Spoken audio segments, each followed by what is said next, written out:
Okay, this is the silent killer. This is the thing that everyone should be talking about, but nobody wants to talk about, and that is abandonment rate. A lot of intake providers don't want to provide this because they don't have the data if they're outsourcing to an answering service, or they're embarrassed by the numbers. So can I just pause you here? This is crazy. So it's crazy. Two things are crazy. So one is that no one's talking about this, right? Like we talk about, hey, let's do an awareness campaign and try to get another, 0.2 reports per 100 employees. Let's see if we can get some consulting and pay for some professional services so we can get some more reports. Something as easy as making sure that a bunch of people aren't calling your hotline, waiting on, Kenny G Muzak for 20 minutes and then hanging up and saying, you know what? Obviously, these people don't care about me. I feel like this is such an actionable metric. And the crazy thing to me is look at this standard of 0.5% up to 19%. It's 40 times bigger. Right. It's such a massive thing. We're not talking about, hey, you know what?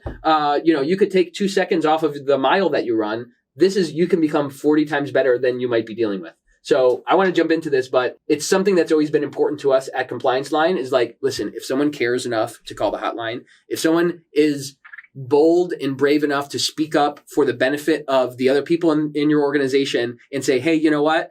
I know that there's some risk that I might get retaliated against. This might blow back on me. I might be getting somebody in trouble, but you know what? This is the right thing to do. If someone does that, we've always been very serious about we want to treat them with the dignity to answer that call, to talk to them, and not leave them waiting in some queue of like, we'll get to you when it makes sense for our profit margin. Right. It's such a killer. I mean, these are fish that are on your lines that you're just not reeling in. Yeah. When there's such a disparity, to your point, between the number of reportable things that are happening and the dearth of reports that we end up getting, these are easy ones that we should be getting. So let's walk through the metrics. So for inbound call centers, kind of the average type of abandonment rate is somewhere between kind of the 10 to 16% level. With mobile phones, the cost of a call is very low.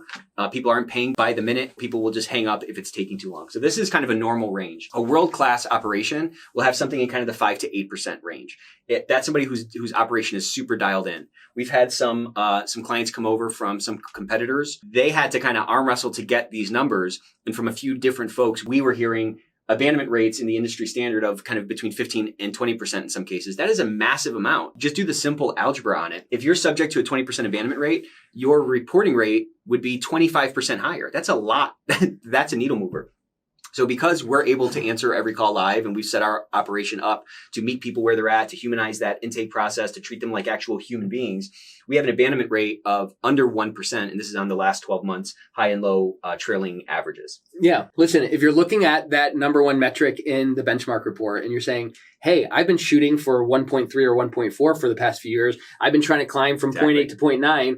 How in the world could I get to 4 reports per 100 employees? Like that's more than 4 times as high as where I am right now. Well, this might be a place for you to look, and you should ask your vendor, what's the abandonment rate for you all the time? And you know what? How about what's the abandonment rate for my calls? They should be able to get it and tell me how many calls. And you know what? Don't be fooled by the data. That's right. Someone can easily say, well, here, this is an adjusted abandonment rate, and we pulled out all the ones that happen at night, and we pulled out all the ones that they probably called back later, and we pulled all these out. So, hey, you're at kind of 5 to 8%. Make sure you get the real data, and you can adjust it yourself. But if you're trying to figure out what is this gap between 1.3 reports per 100 employees and 4 or 4.1, well, this is going to be a contributor to this. Because like with so many things, if you're up here, there are some employees who are going to, they called and they're going to say, hey, you know what? Not worth it. Not worth your time, not worth my time. You guys figure it out. I'm not going to get sued for this. The company's going to get sued. So if you don't want me to say it, don't say it, right? So some of those employees are going to hang up the phone.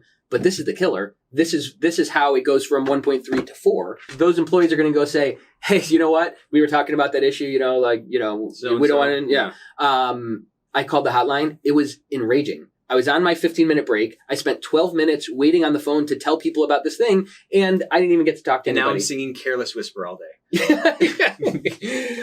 So there's that knock-on effect of if people are being treated like this, if you're getting the 10 to 16, 15 to 19% abandonment rate of people calling and just saying, hey, you know what, not worth my time.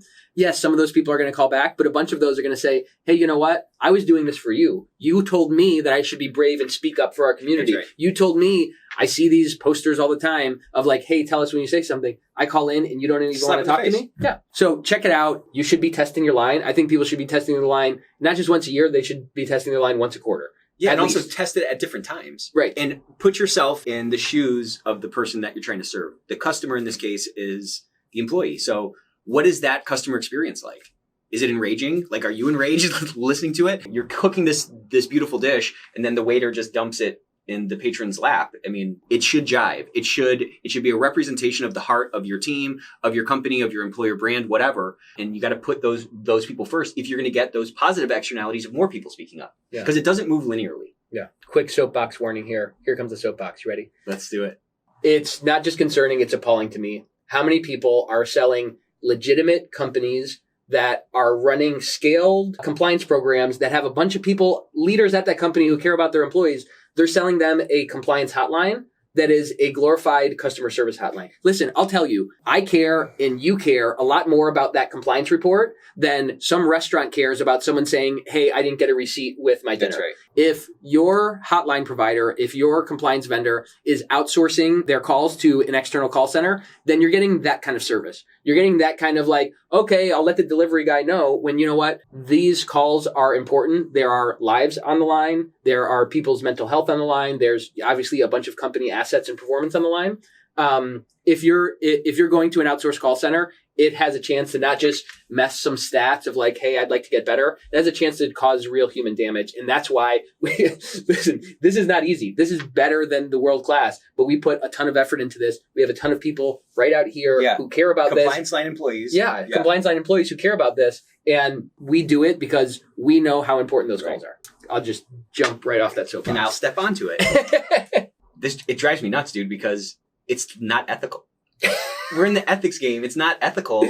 Like, this is not the right way to sell. Like, this is not the right product for somebody. Mm-hmm. This is not the, like... It's like sawdust on the engine. It's like, yeah, you probably won't find out about it until too late. And then you're in a 5-year contract and I'll sue you. Yeah, and I'm going to slick talk you and, make it sound like everything's integrated. Like, all this stuff works together. There's no silver bullet in any of this stuff. It all has to work together, and we're particularly tuned into authenticity and an authentic experience. You can't really fake it. Yeah. You know what I'm saying? Exactly. So that's abandonment rate. You should check it out. You should know what yours is. You should be able to know what your abandonment rate was last year and what it is this year and how that's changing. Because listen, the same disruption that you had in your business, your vendors had as well. So that's right. How understaffed were they? How much turnover do they have? How much longer are people taking on calls that they're rushing them off to get into the call queue and stuff like that? You got to track it, because to have a 40x difference in abandonment rate, there's a bunch of gain there. And listen, it doesn't take an extra $4 million in your budget to get this right. It really doesn't. It just takes getting with a partner and a vendor who cares enough to do this right.